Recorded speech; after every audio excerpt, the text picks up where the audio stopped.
사무엘상 15장 1절로 9절 말씀, 우리 한 절씩 교독하겠습니다. 사무엘이 사울에게 이르되 여호와께서 나를 보내어 왕에게 기름을 부어 그 백성 이스라엘 위에 왕을 삼으셨은즉 이제 왕은 여호와의 말씀을 들으소서.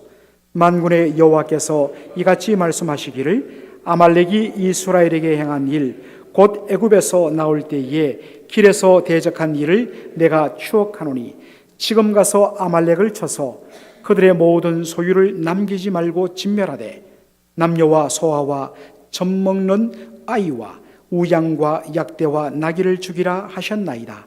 사울이 백성을 소집하고 그들을 들라임에서 계수하니 보병이 20만이요 유다 사람이 1만이라. 사울이 아말렉 성에 이르러 골짜기에 복병하니라. 사울이 겐 사람에게 이르되 아말렉 사람 중에서 떠나 내려가라. 그들과 함께 너희를 멸하게 될까 하노라. 이스라엘 모든 자손이 애굽에서 올라올 때에 너희가 그들을 선대하였느니라. 이에 겐 사람이 아말렉 사람 중에서 떠나니라. 사울이 하이윌라에서부터 애굽 앞 술에 이르기까지 아말렉 사람을 치고 아말렉 사람의 왕 아각을 사로잡고 칼날로 그 모든 백성을 진멸하였으되 사울과 백성이 아각과 그 양과 소의 가장 좋은 것 또는 기름진 것과 어린 양과 모든 좋은 것을 남기고 진멸기를 절려 아니하고 가치 없고 낮은 것은 진멸하니라. 아멘. 오늘 저는 신원하시는 하나님이란 제목으로 말씀을 전하기를 원합니다. 원래 제가 이 본문을 가지고 사무엘상 15장 전체를 그렇게 제가 설교를 하려고 했는데 말씀을 준비하면서 하나님께서 이 앞부분에서 또 큰 은혜를 주셨고 교훈을 주셨습니다. 그래서 이 부분을 먼저 다루고 뒷부분에 순종 없는 제사를 다루는 것이 좋겠다 싶어서 먼저 제목을 바꾸어서 신원하시는 하나님. 여러분, 신원이란 뭐겠습니까? 풀신자 혹은 별신자, 원한 원자, 원한을 풀어주는 것. 우리 하나님 어떤 분이십니까? 하나님은 원한을 풀어주시는 하나님이시다. 오늘 본문에 보니까 사무엘이 하나님으로부터 말씀을 받아 이스라엘, 하나님의 백성 이스라엘에게 왕으로 세우신 사울에게 명령을 내립니다. 자, 그것이 2절 3절인데요 여러분 2절 3절 다시 볼까요? 만군의 여호와께서 이같이 말씀하시기를 아말렉이 이스라엘에게 행한 일 곧 애굽에서 나올 때에 길에서 대적한 일을 내가 추억한다라고 이야기하고 있습니다. 그러면서 3절에 지금 가서 아말렉을 쳐서 그들의 모든 소유를 남기지 말고 진멸하되 남녀와 소아와 젖먹는 아이와 우양과 약대와 나귀를 죽이라 하셨나이다.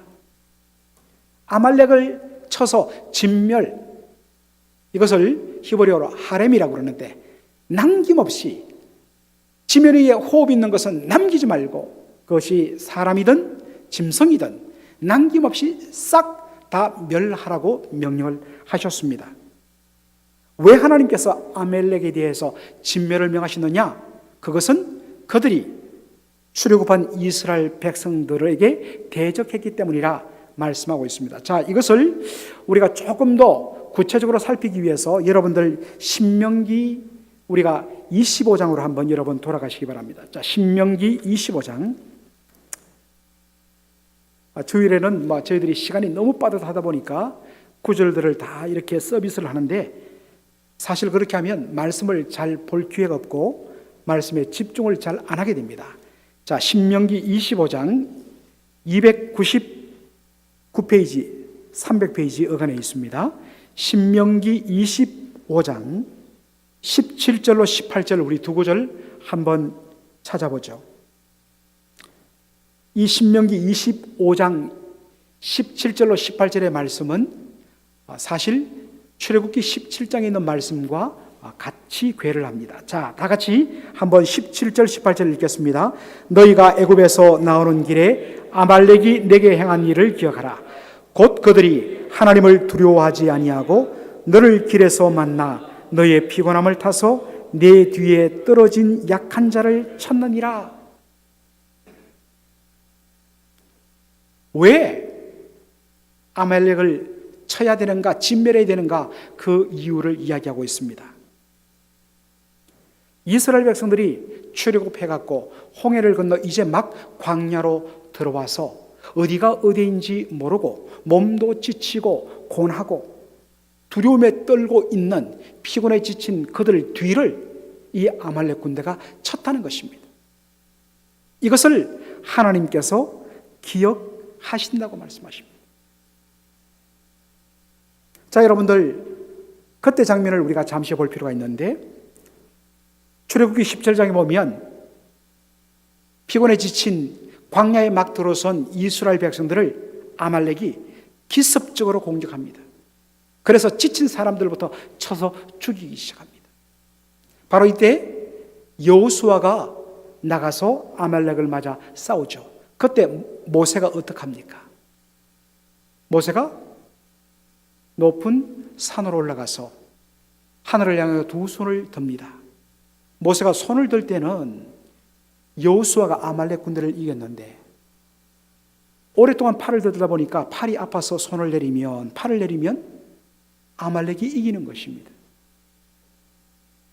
그래서 같이 올라갔던 아론과 훌이 하나의 이 돌에 의자를 삼아서 모세를 앉히고, 훌과 아론이 좌우에서 모세의 손을 하늘로 치켜 드는 순간에 다시 여호수아가 아말렉 군대를 이기는 놀라운 일이 일어났습니다. 여러분들, 왜 모세가 손을 하늘로 들었을까요?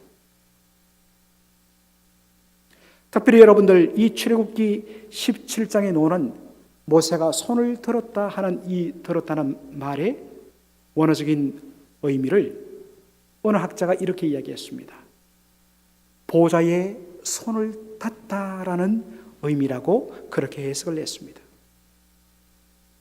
다시 말해서 모세가 하늘을 향하여서 손을 들었다는 것은 하나님의 보좌를 향하여 하나님의 은혜와 긍휼을 간구했다는 뜻입니다. 하나님 외에는 의지할 이가 없습니다. 하나님 우리를 도와주지 아니하시면 우리는 소망이 없습니다.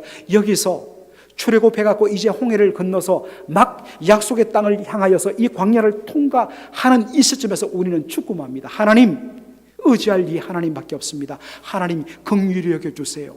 하나님 도와주세요. 하나님의 보좌 앞으로 손을 뻗어서 위로부터 내리는 은혜와 긍휼을 구한 것입니다. 바로 그 순간에 여호수아가 아말렉을 쳐서 승리를 하게 됩니다. 아말렉과의 싸움이 다 끝났습니다. 그런 후에 하나님께서 출애굽기 17장 14절에 이렇게 말씀하십니다. 이제 화면은 볼까요? 여호와께서 모세에게 이르시되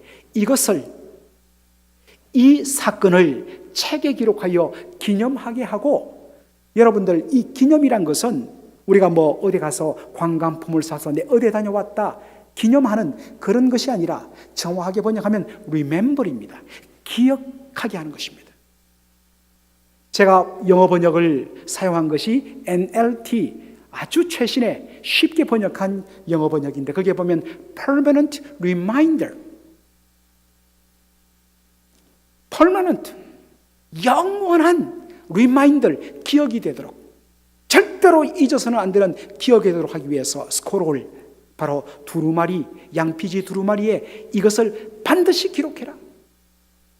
그리고 read it aloud to Joshua, 바로 너의 후계자 여호수아에게 이것을 크게 읽어주라.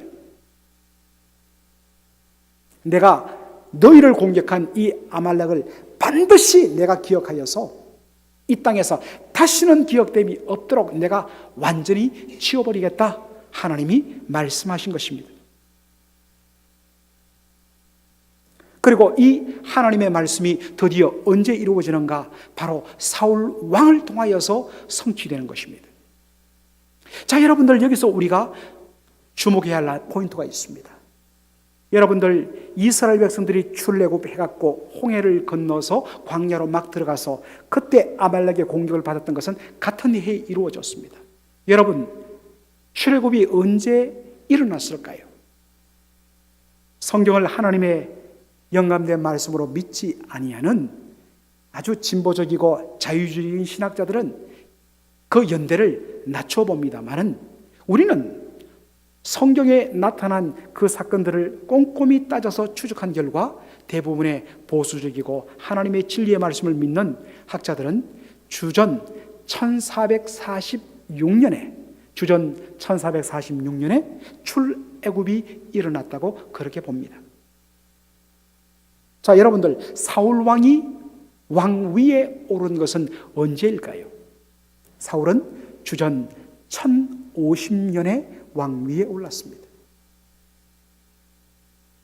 지금 이 명령이 사울이 왕으로 등극한 지 몇 년 뒤에 주어진 말씀이라 할지라도, 자, 여러분들, 하나님께서 바로 출애굽 후에 아말렉의 공격을 받은 후에 내가 이 아말렉을 반드시 진멸하겠다고 말씀하신 이 말씀이 언제 성취된다고요?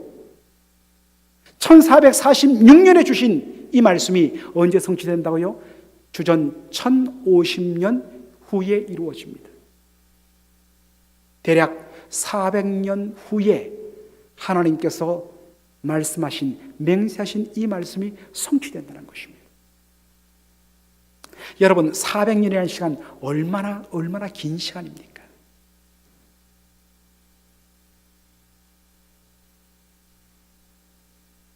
아마도 400년 지나면서 이 말씀을 받았고 이 약속을 대대로 전하라고 명령을 받았던 이스라엘 백성도 새카맣게 잊어버렸고, 물론 아말렉은 당연히 생각지도 않았을 것입니다.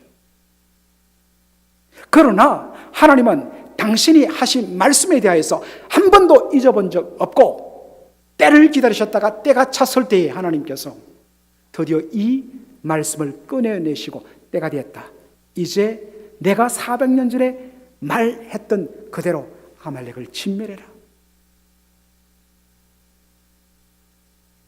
참으로 무섭습니다. 성경에는 그와 같은 내용들이 많이 나옵니다. 시간이 지나면서 사람들은 하나님의 약속은 없는갑다, 아무래도 이것은 이제 소용없는갑다 싶었는데, 하나님은 잊지 않고 기억하신다는 것입니다. 때를 기다리셨다가 하나님의 정한 때에 반드시 그 말씀을 이루신다는 것입니다. 자, 민수기 23장 19절 한번 보여주실까요? 여러분, 우리 다 같이 한번 읽도록 하겠습니다. 하나님은 인생이 아니시니 시건치 않으시고 인자가 아니시니 후회가 없으시도다. 어찌 그 말씀하신 바를 행치 않으시며 하신 말씀을 실행치 않으시랴?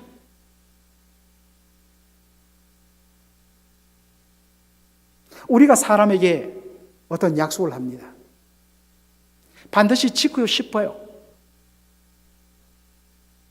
지키고 싶은데 우리는 그 약속을 잘 지키지 못해요. 이유는 뭐냐? 우리가 그것을 감당할 능력이 없기 때문이에요. 그러나 우리 하나님은 전능하시고 신실하세요. 그래서 그분은 당신의 전능하심과 그리고 당신의 약속에 대한 신실하심에 근거하여서 말씀을 반드시 성취하시는 분이라는 사실입니다. 하나님의 말씀은 결탄코 땅에 떨어지지 않고 반드시 이루어지십니다. 뜻이 하늘에서 이루어지는 같이 땅에서도 이루어지는 것입니다. 물론 때때로 하나님의 약속이 분명 하나님께서 말씀하셨는데, 약속하셨는데 그 말씀이 눈앞에 드러나지 않을 때가 참 많습니다.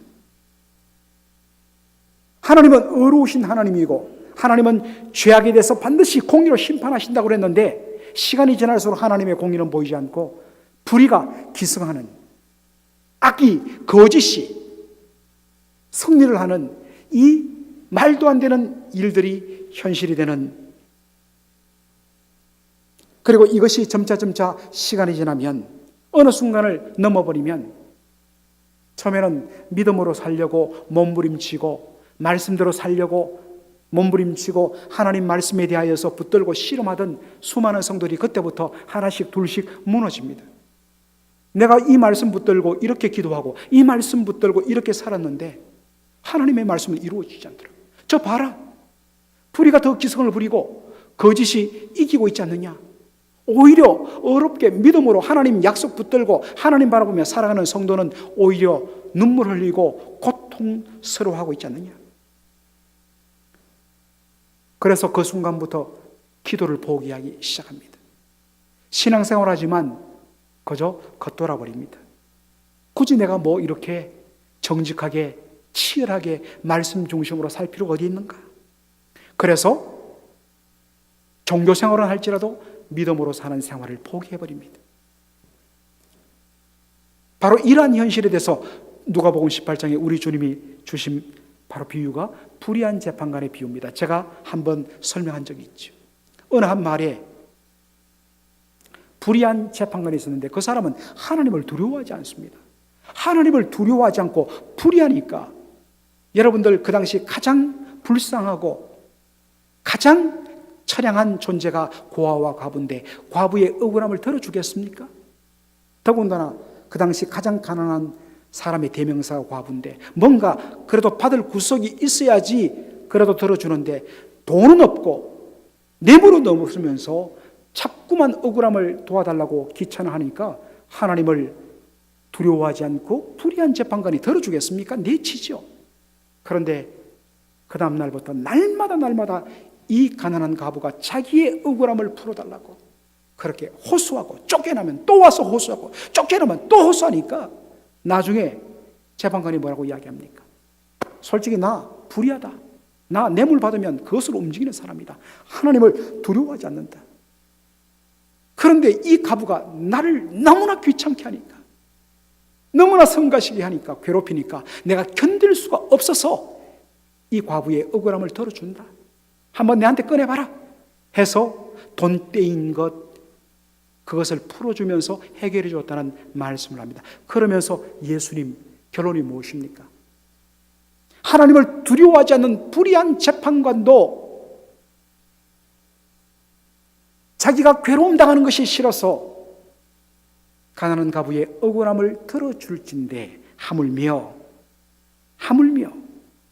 하나님께서 그 밤낮 부르짖는 택하신 자들의 원한을 풀어주지 아니하시겠느냐? 저에게 오래 참으시겠느냐? 여러분, 예수님이 소개하시는 우리 하나님은 어떤 분이십니까? 밤낮 부르짖는 택하신 자들의 원한을 풀어주시는 하나님. 이걸 한자로 신원이라고 합니다. 우리 하나님은 어떤 분이시냐? 신원하시는 하나님, 억울함을 풀어주시는 하나님입니다. 여러분 꼭 부탁합니다. 우리 예수 믿는 사람들은 내가 억울함 당할지라도 남을 억울하게 해서는 안 돼요. 그 사람이 그 억울함이 한이 져서 하나님 앞에 부르짖을 때 하나님께서 반드시 역사하세요. 절대로 사람들에게 여러분 원한 질날 그런 일 하지 마십시오. 예수 믿는 사람들은 그런 일 하면 안 돼요. 차라리 대신 억울함을 당하십시오.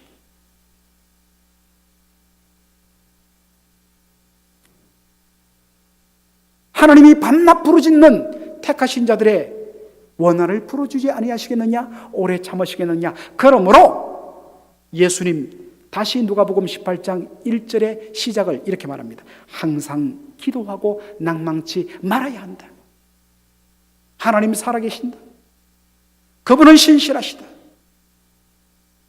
반드시 그분은 그분의 말씀을, 그분의 약속을, 그의 의로우심을 드러내시고 이루시고 지키시는 하나님입니다.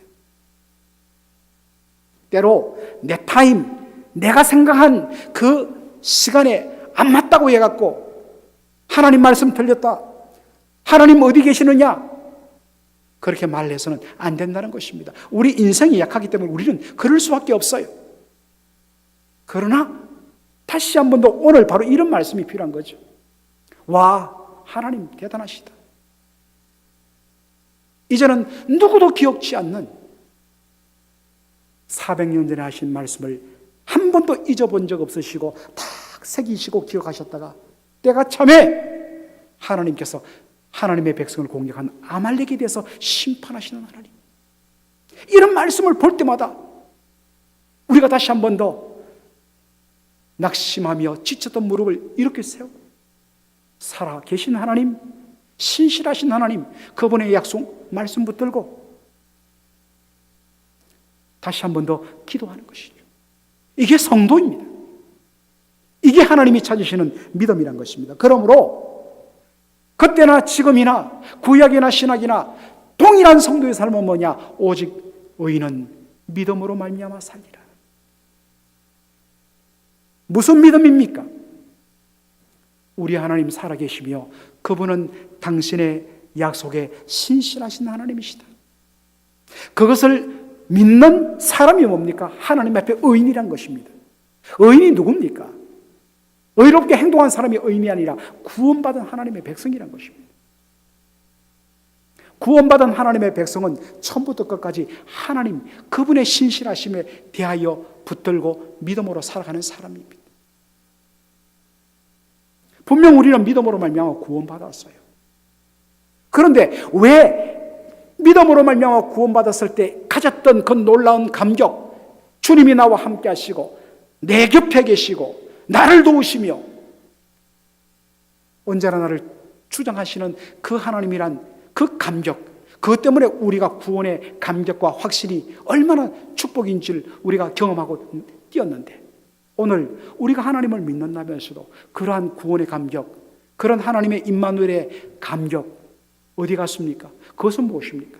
지금 우리가 믿음으로 말미암아 살지 않는다는 것입니다. 그러므로 다시 이 말씀을 보는 순간 하나님 살아계시다. 그분은 그분의 약속을 반드시 이루신다. 그분은 반드시 나의 눈물을 아시고 나의 억울함을 아신다. 내가 갚지 말고 그분이 갚으실 것이다. 내가 할 것은 하나님 앞에 주여 불쌍히 여겨달라고, 주여 억울함을 풀어달라고 하나님 앞에 구하는 것. 이게 믿음의 성도의 자세라는 것입니다.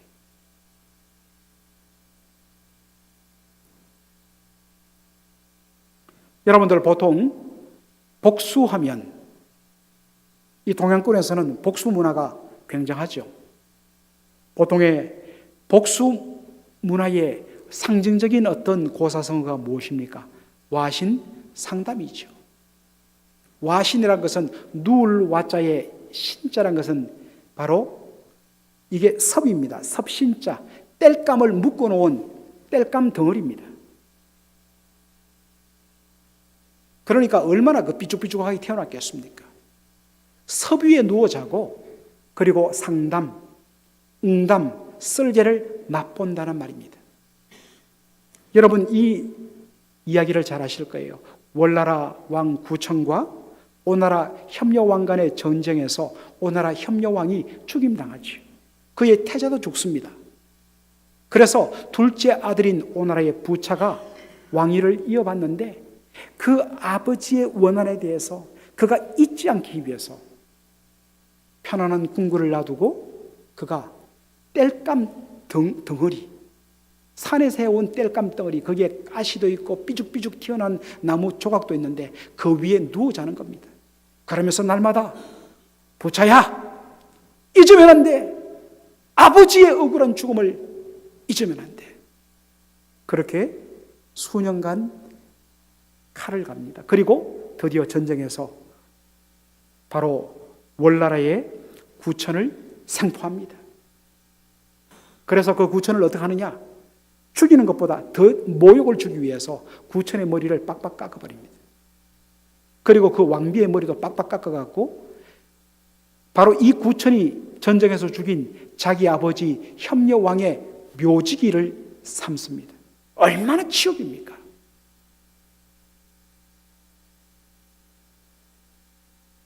그때 그 모든 수욕을 참고 20년간 바로 견디면서 그가 뭘 했느냐? 바로 썰개, 곰썰개 웅담을 얼마나 씁니까? 곰썰개를 맛보면서 20년간 이 수욕을 잊지 말자 하고 드디어 때가 되었을 때에 바로 다시 오나라를 무너뜨렸다. 여기서는 와신상담이죠. 동양권에서의 대개 복수는 이와 같습니다. 그리고 그 복수의 바로 주제는 우리 아버지의 원수, 우리 부모의 원수, 그리고 우리 가문의 원수, 그리고 더 크게는 우리 나라 민족의 원수를 갚아야 된다. 크기는 다르지만 나름대로 대의명분이 있는 것입니다. 그런데 오늘 성경에 보니까 하나님께서 아말렉에 대한 복수는 누구를 위한 복수입니까? 하나님의 백성 이스라엘을 위한 복수입니다. 그런데 오늘 이 본문 신명기 25장 18절 화면 한번 보여주세요. 이 본문 보면 구체적으로 나옵니다. 너희가 애굽에서 나오는 길에 아말렉이 내게 행한 일을 기억하라. 곧 그들이 하나님을 두려워하지 아니하고 너를 길에서 만나 너의 피곤함을 타서 내 뒤에 떨어진 약한 자들을 찾느니라.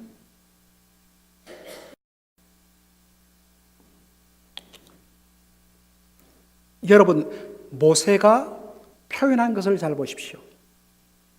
아말렉이 출애굽한 이스라엘 백성들을 치는데 누구를 치느냐면 너를 길에서 만나 너의 피곤함을 타서 내 뒤에 떨어진 약한 자들을 찾다. 너의 뒤에 있는 이 약한 자들, 여러분들 이 약한 자들을 저 영어 성경에서는 stragglers라고 번역합니다. 참 우리가 잘 접하지 않는 단어입니다만 영어 사전을 보면 stragglers는 바로 우리 군대 갔다 오신 분들은 잘 아는 단어입니다. 나고병. 군대가 행군하는데 체력이 약하고 몸이 부실해갖고 행군을 감당하지 못해갖고 본대에서 뚝 떨어져갖고 바로 본대에서 이탈해버린 나고병. 정말 짐 같은 존재지요. 우리는 군대용으로 이것을 고문관이라고 이야기하는데 사실 이들은 도무지 도움이 안 됩니다. 군대의 진군을 방해하는 귀찮은 존재들입니다. 그런데 하나님이 아말렉에 대해서 뭐라고 진노하신다고요? 뒤처진 약한 자, 나고병을 너희들이 쳤기 때문에 내가 너희 아말렉을 용서하지 못한다 라고 이야기하고 있습니다. 여러분, 세상의 논리에서는 인생 낙오자들은, 어느 집단에서 낙오자들은 정말 도리어 방해가 되리니 내버리자 하는 것이 세상의 논리입니다. 그런데 우리 하나님 뭐라고 이야기합니까? 안 된다. 나 이들을 포기 못한다. 왜 그런가? 어린 양의 피로 값주고 사신 자들이기 때문에. 힘있고 가치 있고 정말 뭔가 할 만한 그런 사람들은 그두고 어차피 짐 같은 저들은 차라리 저들이 쳐내는 것이 편하다 그렇게 하는 것이 아니라 사람 보기에는 정말 별 볼 일 없고 인생 낙오자처럼 보이는 그들인데 하나님 보기에는 너무 존귀한 내 백성인 것입니다. 내 자식인 것입니다. 어디 감히 내 자식을 건드려? 용서할 수 없다. 하나님 보시기에는 부모도 그렇지만 약한 자식에게 마음이 가듯이 하나님 보시기에는 연약하고 뒤처진 쓸모없어 보이는 세상의 가치로서는 아무것도 아닌 그들이 더 귀하고 소중하게 다가온다는 것입니다. 사랑하는 성도 여러분, 이게 교회의 원리가 되어야 됩니다. 이게 교회의 원리가 되어야 돼요. 어느 순간에 교회도 세상의 논리가 들어갔고 세상이 제시하는 그 기준에 따라서 사람들을 평가하고 줄을 세우고 사람의 가치를 매기고 중요함과 중요하지 않음을 평가해버리는. 그러나 교회는 바로 하나님의 눈으로 사람을 대해야 된다는 것입니다. 그러면서 하나님 이야기하십니다. 저 나고병과 같이 뒤에 뒤쳐져서 흐느적거리는 바로 무가책에 보는 저들을 공격하는 것은 바로 나를 공격하는 거야. 그러기 때문에 내가 아말렉을 진멸하겠다는 이야기 하십니다. 하나님은 아무것도 아닌 너무 초라하고 보잘것없는 그 인생들을 당신과 동일시하십니다. 그들의 공격은 곧 나에 대한 공격으로 받으십니다. 여러분, 창세기 12장에 하나님께서 약속의 땅으로 아브라함을 인도하시면서 뭐라고 하셨습니까? 너를 축복하는 자에게는 내가 복을 내리고 너를 저주하는 자에게는 내가 저주하겠다.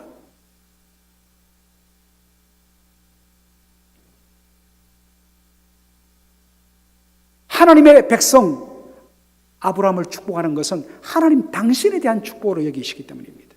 반면에 하나님의 백성 아브라함을 손대며 그를 조롱하며 그를 저주하는 것은 하나님에 대한 모독을 여기시다는 것입니다. 이게 정말 갈 바를 알지 못하고 가나안 땅으로 인도받은 아브라함이 가지는 가장 큰 힘의 능력이었습니다.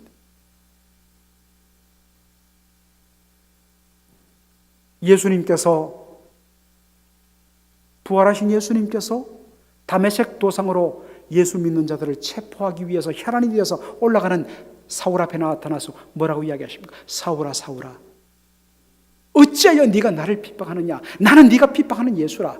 주님 니시니까 나는 네가 핍박하는 예수라. 바울이 핍박한 것은 예수 믿는 자밖에 없는데, 예수님이 아닌데 예수님 뭐라고 이야기하십니까? 어찌하여 네가 나를 핍박하느냐? 예수님은 당신의 피로 값주고 사신 백성들, 당신의 몸인 교회와 성도들의 아픔과 눈물을 당신의 고통과 아픔으로 여기시고 그들의 억울함에 대해서 당신의 분노로 그것을 신원하시는 분이라는 것입니다. 사랑하는 성도 여러분, 이게 우리 성도들의 위로의 원천이고 이것이 우리 성도들의 이 땅에 살아가는 담대함의 바로 원동력이 되어야 됩니다. 세상과 똑같은 방식으로 너 그 정도 힘을 동원해서 나 동원하는 사람 없을 줄 알아. 다 끌어모아갖고 내가 끌어모을 수 있는 힘을 다 끌어모아갖고 이 힘으로 나 싸울 거야. 그 사람은 하나님이 없습니다. 사람 보기에는 아무것도 없어요. 툭 치면 넘어가요. 그런데 우리가 믿는 구석은 뭡니까? 나의 핍박과 나의 눈물을 당신의 핍박과 당신의 고통으로 여기시는 주님, 나와 당신을 하나로 여기시고 한 몸으로 받아주시는 우리 주님이 내 뒤에 계시단 말이에요. 이게 성도들의 능력이고 담대함이 되어야 됩니다. 이거 우리가 회복해야 합니다. 너무 그동안 교회가 세상적인 방식으로 그래서는 안 된다는 것입니다. 자, 오늘 말씀을 마무리하면서 이제 드디어 명령을 받은 사울 왕이 아말렉을 진멸하기 직전에 바로 아말렉이 살고 있는 성 주변에 살고 있던 겐 사람들에게 이렇게 말합니다. 자, 6절에 보니까 사울이 겐 사람에게 이르되 아말렉 사람 중에서 떠나 내려가라. 그들과 함께 너희를 멸하게 될까 하노라. 이스라엘 모든 자손이 애굽에서 올라올 때에 너희가 그들을 선대하였느니라. 이에 겐 사람이 아말렉 사람 중에서 떠나니라. 여러분, 겐 사람이 누굽니까? 겐 사람은 모세의 장인 미디안 제사장 바로 이드로의 족속이었습니다. 이들이 모세가 출애굽한 후에 모세와 조인해서 합쳐갖고 이들은 광야의 전문가입니다. 그러나 출애굽한 이스라엘 백성들은 광야에 대해서 완전히 무지합니다. 그들이 광야에서 이스라엘 백성들의 길잡이가 되어 주었습니다. 그리고 그들과 함께 바로 가나안으로 들어왔습니다. 그래서 이야기합니다. 그때 그 베풀었던 은혜, 그것도 벌써 어떻습니까? 400년 전 했던 거 아닙니까? 그 400년 전 했던 그들이 베풀었던 그 선대함을 잊지 않고 기억한다는 것입니다. 그러면서 이야기합니다. 너희들이 우리를 선대했기 때문에 여기 함께 있다가는 멸망당하기 때문에 너희들은 이 아말렉을 떠나라고 이야기합니다. 선대했기 때문에 그들에게 살 길을 주었습니다. 그러나 그들이 진짜 살기 위해서는 어떻게 됩니까? 사울왕의 말을 듣고 그 아말렉을 떠나는 것입니다. 여기에 떠난다는 이 말을 히브리 원어로 보면 cut off, 탁 잘라갖고 뚝 떨어져 나가는 것입니다. 끊어버려야 된다는 것입니다. 단호하게 자르지 않고서는 떠나갈 수가 없습니다. 분명 살 길을 주었습니다. 기회를 주었습니다. 그런데 기회를 주었는데도 불구하고 떠나지 않고 그 끈에 묶인 채로 빙글빙글 돈다면 죽을 수밖에 없다는 것입니다.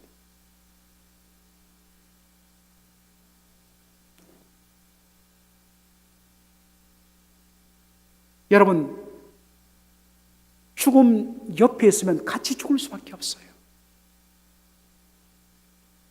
주께서 기회를 주셨을 때, 떠나라 할 때, 끊어버리라 할 때 끊고 떠나야 하는 것입니다.